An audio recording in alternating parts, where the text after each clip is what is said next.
El surgimiento hace miles de años de una cadena de volcanes y altas montañas dio lugar a la creación de una prodigiosa cuenca que alojó en su seno 5 lagos que dieron vida a pueblos, barrios, villas y ciudades. Al paso de los siglos, han ido conformando la Ciudad de México, una de las más grandes, complejas y bellas del mundo. Esto es Crónicas y Relatos de México.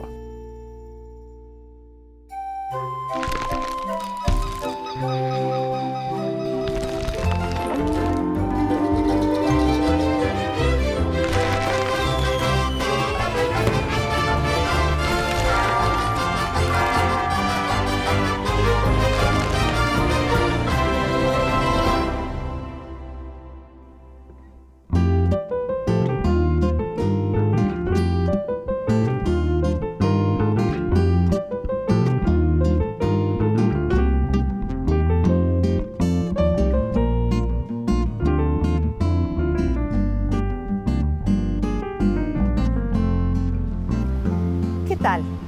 Soy Ángeles González Gamio. Este hermoso parque que pueden ver es el más antiguo de América. Es la Alameda Central, en el centro histórico de la Ciudad de México. Lo creó en 1592 el virrey Luis de Velasco y decía que era para ornato de la ciudad y esparcimiento de sus vecinos. Y ordenó que se le sembraran álamos, mismos que se han ido sustituyendo a lo largo de los siglos con otras especies.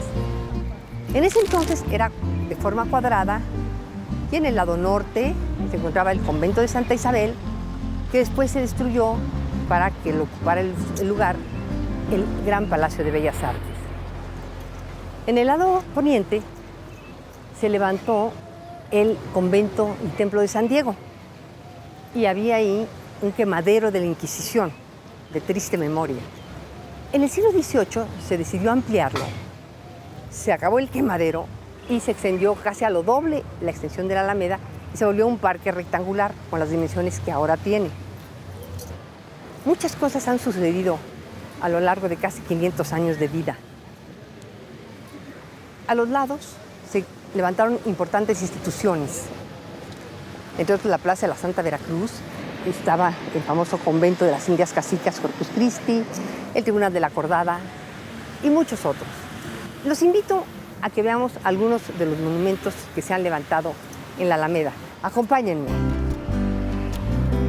En este lugar se encontraba a principios del siglo XX un kiosco morisco que fue un pabellón que representó a México en una exposición internacional en los Estados Unidos.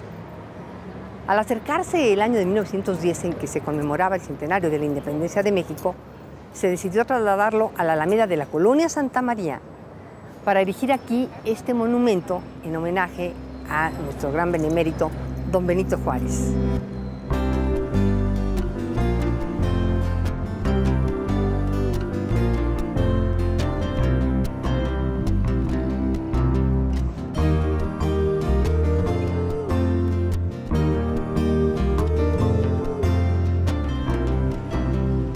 Justo enfrente se encuentra el templo del que fue el convento de Corpus Christi. Es también en estilo barroco y tiene una portada hermosísima con un gran medallón labrado en la piedra. Y es muy interesante porque fíjense que fue el primer convento para mujeres indígenas, porque hasta esa época no se había permitido que profesaran como monjas porque se decía que eran tiernas en la fe. Y ahora, ¿qué les parece si vamos a ver otro monumento que adorna nuestra Alameda? Nos encontramos frente al monumento que regaló el gobierno de Alemania a México para conmemorar el centenario de la 9ª Sinfonía de Beethoven. Este es un sitio muy propicio para admirar la arquitectura que rodea la Alameda y ver, por ejemplo, el siglo XVIII representado en la iglesia de la Santa Veracruz, en esos materiales característicos del tezontle y la cantera. Y enfrente nos aparece ese monumental edificio que es el Palacio de Bellas Artes, en unas formas un tanto ondulantes, todo recubierto de mármol de Carrara, traído de Italia. Lo diseñó un arquitecto italiano, Adamo Boari, que mandó traer Porfirio Díaz también para que fuera una obra para conmemorar el centenario de la independencia. Nada más que vino la revolución y se tuvo que interrumpir la obra. De manera que quedó inconcluso en el interior durante 15 años. Cuando se decidió terminarlo, se pensó que ya se cambiaría el proyecto del italiano y que sería un proyecto muy mexicano, inspirado en el nacionalismo revolucionario y que solo se utilizarían materiales mexicanos. Así pues, se trajeron mármoles de todo México, por eso hay tantas muestras de mármoles adentro del Palacio de Bellas Artes, y se utilizaron formas inspiradas en el Art Deco, porque el Art Deco, que tiene formas geométricas, se prestaba mucho para el arte prehispánico. Y si vemos el interior del Palacio de Bellas Artes, está decorado, por ejemplo, las lámparas son mascarones del dios Chac, y hay muchos elementos inspirados en ese arte prehispánico. Más a la derecha vemos 3 edificios, también inspirados en el Art Deco, todavía de ese periodo de los años 30, todavía muy con la mística revolucionaria, y uno de ellos, el edificio de la Nacional, que se dice que fue, unos decían que se había sido nuestro primer gran edificio alto, rascacielos, como después se les llamó, muy parecido a los que se vieron en Nueva York en esa época. Y finalmente, en medio de todos ellos, se yergue, frondosísimo, el que sí fue oficialmente nuestro primer rascacielos, la Torre Latinoamericana, que en ese entonces se decía que si uno subía hasta arriba, se mareaba por la altura. Bueno, ahora lo vemos como uno de los edificios pues, de altura bastante modesta, ¿no? Junto a lo que se ha construido ahora en nuestra gran metrópoli.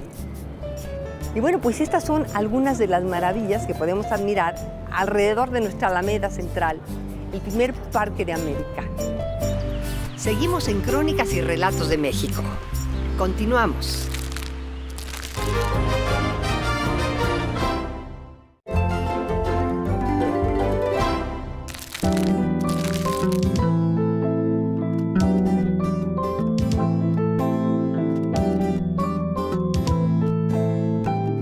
Este monumental mural de 75 metros de extensión lo pintó Diego Rivera para el Hotel del Prado, que se encontraba aquí enfrente de la Alameda, para decorar el comedor. Durante el temblor de 1985, al igual que la mayoría de los edificios, el Hotel del Prado sufrió daños, por lo que había que demolerlo. Para salvar el mural, se construyó enfrente, exprofeso, un sitio para alojarlo, que es este lindo museo. Les quiero decir, este mural es quizás la obra más personal de Diego Rivera, porque habla de una tarde de domingo en la Alameda, donde él estuvo muchas veces de niño.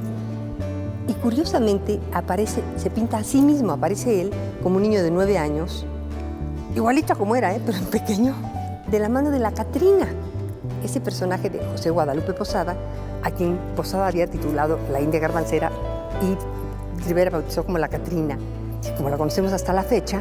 Y aparece también Guadalupe Posada en el mural, es un homenaje que le hace al pintarlo a él y a la Catrina.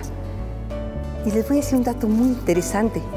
Hay un personaje que es Ignacio Ramírez, el Nigromante, un gran intelectual, luchador social, un político muy destacado del siglo XIX, que en su ingreso a la Academia de Letrán, en su discurso lo tituló Dios no existe. Y Diego se le ocurrió presentar un retrato del Nigromante con la cartela diciendo esa frase. Bueno, esto desató un escándalo terrible y Diego se negaba a quitar la frase, hasta que finalmente tuvo que resignarse, porque si no, no había manera de inaugurar el mural. Y le puso simple y sencillamente Academia de Letrán, 1836. Pues estas son algunas de las anécdotas y tesoros que guarda en sus alrededores este parque extraordinario, el más antiguo de América. ¿Lo seguimos visitando?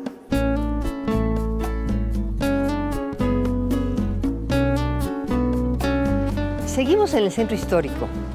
Estamos en el Callejón de San Juan de Dios, uno de los accesos a la Plaza de la Santa Veracruz. Vamos a conocerla. Esta plaza es de las más antiguas de la ciudad. Data del siglo XVI, cuando se estableció aquí una ermita por parte de Hernán Cortés.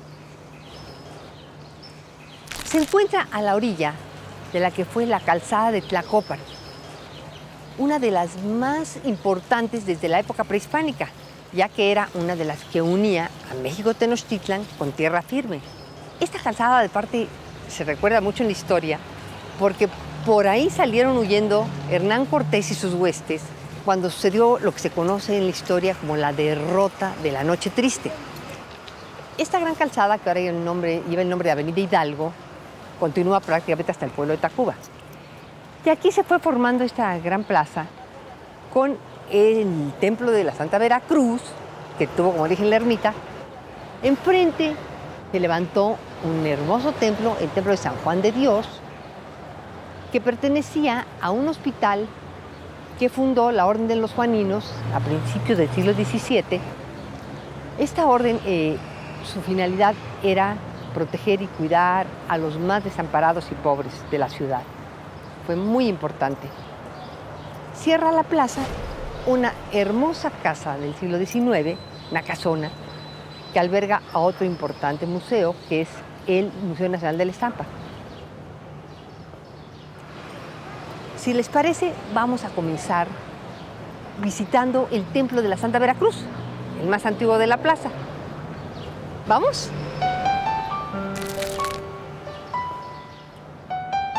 Nos encontramos en el interior de la parroquia de la Santa Veracruz, que bautiza la plaza. Tiene una historia riquísima.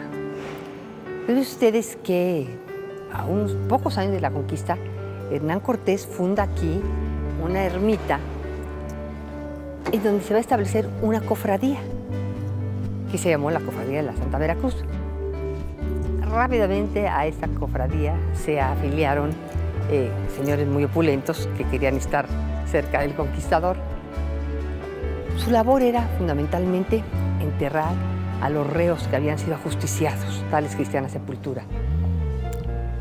A los pocos años, en lugar de la ermita, levantaron un templo y a fines de ese siglo XVI se le dio la categoría de parroquia, lo cual hace que hasta la fecha, que sigue siendo parroquia, se conserven aquí los libros parroquiales que tienen una información riquísima que nos permite conocer pues prácticamente la vida de ese siglo XVI, los personajes, los conquistadores, los artistas.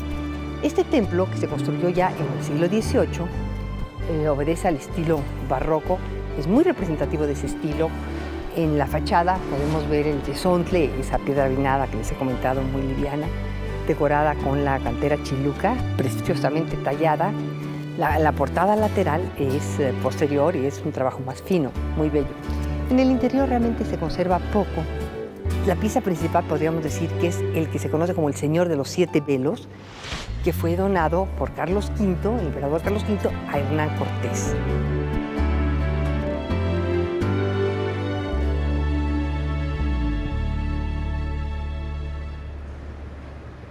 Nos encontramos ahora en el de San Juan de Dios, que perteneció al Hospital de San Juan de Dios, que fundaron los juaninos a fines del siglo XVI.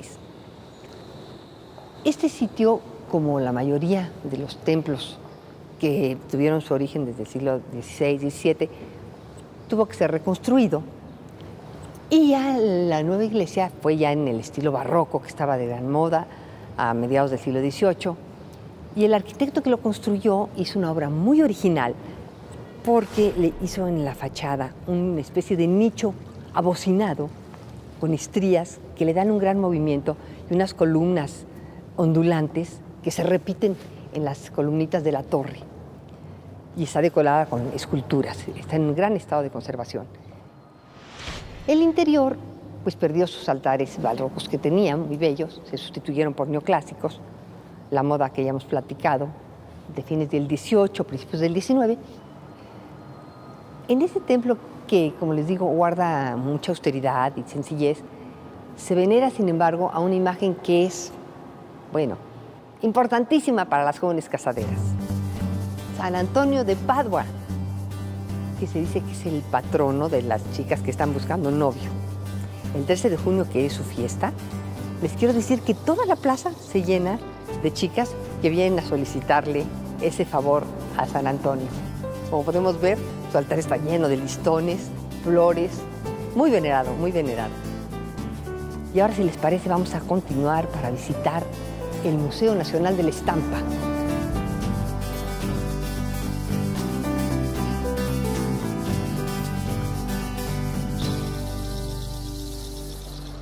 Pues esta es la sede del Museo Nacional de la Estampa. Como vemos, es una gran casona, de estilo neoclásico, debe ser de fines del siglo XIX, principios del XX, y desde 1986 aloja a este importante museo que resguarda la colección de estampa de Bellas Artes. En México hay una gran tradición de grabado y de estampado desde la época prehispánica, pero aquí se resguardan obras de litografía, serigrafía, aguafuerte, punta seca, todas las diferentes técnicas que hay de estampado, ¿no? O gráfica, como también se le dice.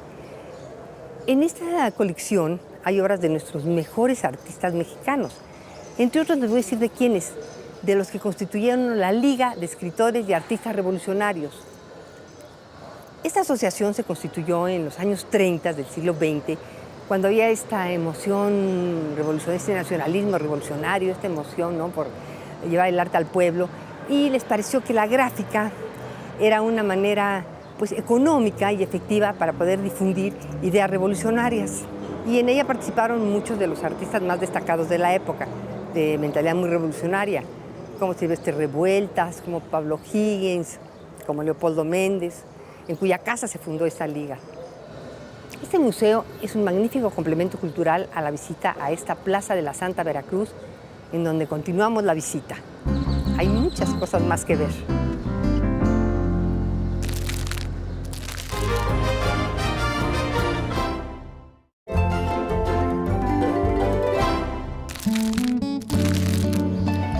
Seguimos en la Plaza de la Santa Veracruz, en el centro histórico.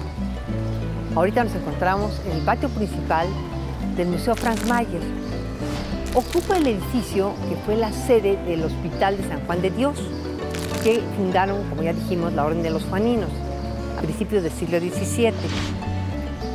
Cuando lo abandonaron las órdenes religiosas, ya en el siglo XIX, se volvió cuartel, oficinas, tuvo muchos usos viles, hasta que finalmente se instaló aquí el Hospital de la Mujer. En los años 70 se recuperó para acondicionarlo y que albergara las colecciones del filántropo y financiero alemán Franz Mayer, quien amó profundamente a México, falleció aquí, se nacionalizó mexicano y donó sus colecciones de artes aplicadas, que son las que ahora vamos a visitar. Ya estamos en el interior del museo. Bueno, antes de empezar nuestro recorrido por las salas maravillosas, quise hacer una pequeña escala aquí para enseñarles algo de lo poquísimo que se conservó del antiguo Hospital de San Juan de Dios. Vean qué cosa tan curiosa. Obviamente era un hospital que tenía pocos recursos, entonces no podían tener las camas cabeceras. Entonces miren nada más qué gracia tenían, que pintaban la cabecera en la pared. Se ve que es un trabajo sencillo, no tiene mayor maestría plástica, pero tiene mucha gracia. Podemos ver cómo pintan querubines, hojas, roleos, coronas y el número de la cama. Esto es lo único que realmente se conserva, original, y ahora les tengo una sorpresa. Vamos a tener oportunidad de platicar con el director del museo, el maestro Héctor Rivero Borrell. ¿Me acompañan?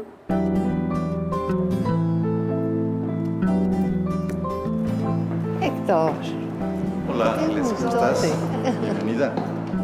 Oye, muchas gracias por recibirnos en este prodigioso sitio. Pues yo creo que nos platiques un poco de la colección que tienes aquí, que resguardas, y de su historia. Con mucho gusto. Te invito, vamos a dar una vuelta. Magnífico.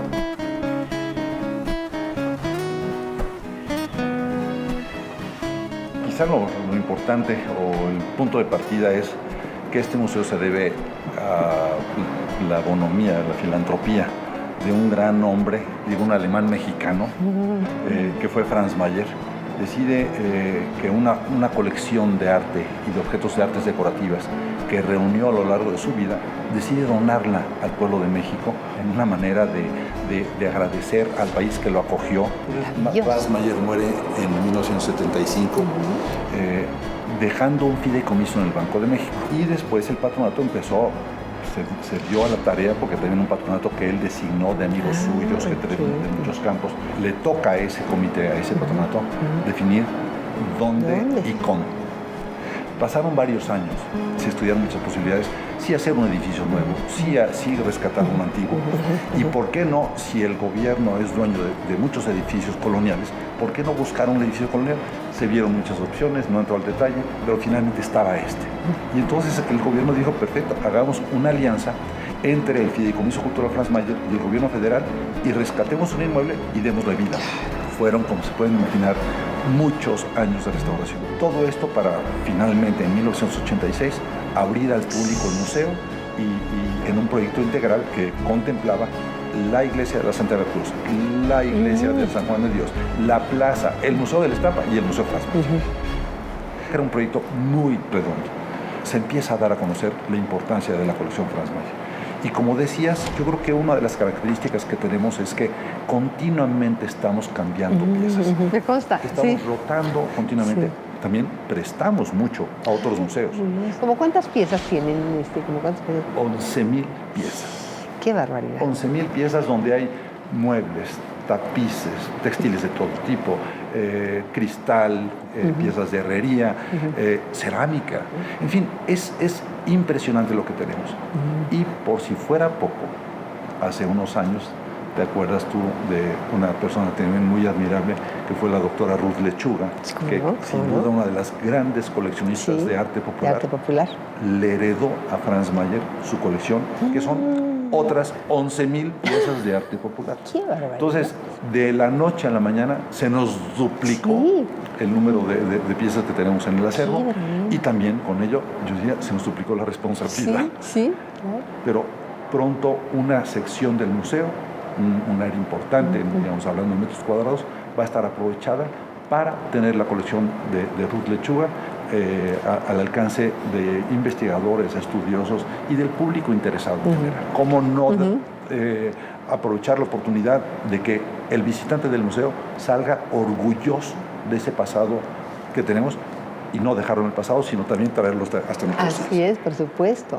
Oye, pues es maravilloso todo lo que me platicas. De verdad, me emociona mucho que este museo sigue vivo, sigue cambiante, sigue creciendo. Y vamos a seguir paseando por aquí porque no se puede uno nada más dar una probadita. Si no, no acabas. Sí. Pues muy bienvenido. Muchas gracias, doctor. Pues amigos, seguimos en el maravilloso Museo Franz Mayer. Con la vista de este notable biombo del siglo XVII, que muestra en una cara la conquista de México y en la otra un plano de la Ciudad de México de esa época de una gran fidelidad, nos despedimos del Museo Franz Mayer. No dejen de visitarlos, les garantizo una experiencia inolvidable. Con esto terminamos nuestra visita a la Plaza de la Santa Veracruz en el Centro Histórico, en Crónicas y Relatos de México. Hay mucho más que ver. Abramos los ojos.